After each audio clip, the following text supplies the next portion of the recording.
കൊണ്ട് സുരക്ഷിതരാകാൻ കഴിയാത്ത ഒരു കാലമാണ്. മലയാളി സുരക്ഷിതരല്ല. അത് പെൻഷനറാണെങ്കിലും, പെൻഷൻ പറ്റാത്ത ആളാണെങ്കിലും, സർവീസിലിരിക്കുന്ന ആളാണെങ്കിലും, ബിസിനസ്സുകാരനാണെങ്കിലും എല്ലാവരും നേരിടുന്ന ഒരു അരക്ഷിതാവസ്ഥയുണ്ട്.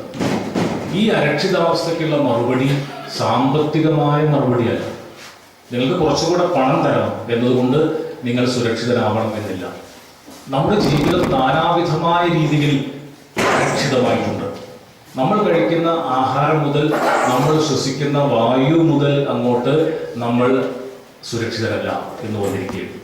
മലയാളികളുടെ ജീവിതത്തെ ഇന്ന് ഭയാനകമായി വേട്ടയാടിക്കൊണ്ടിരിക്കുന്ന ഒന്ന് നമ്മുടെ ചുറ്റുപാടുള്ള നമ്മളുടെ ആഹാര സമ്പ്രദായങ്ങളും നാം ഉപയോഗിക്കുന്ന ഭക്ഷണങ്ങളും നമ്മുടെ പരിസ്ഥിതിയുമാണ് എന്ന് ഞാൻ കരുതുന്നു.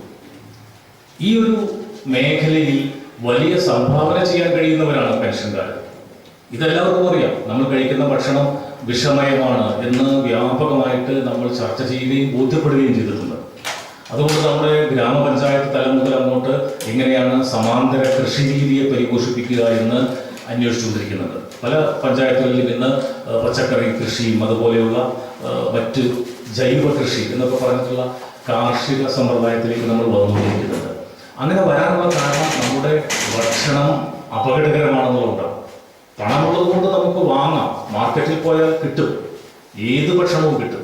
പക്ഷേ എത്ര പണം കൊടുത്താലും നമുക്ക് കിട്ടുന്നത് വിഷമയമായ ഭക്ഷണമാണ് എന്ന ഒരു വലിയ ഭീതിയുടെ മുമ്പിലാണ് മലയാളി നിൽക്കുന്നത്. ഇത് എങ്ങനെ മറികടക്കാൻ കഴിയും എന്ന അന്വേഷണം നമ്മൾ പല തലങ്ങളിൽ തുടങ്ങിയിട്ടുണ്ട്.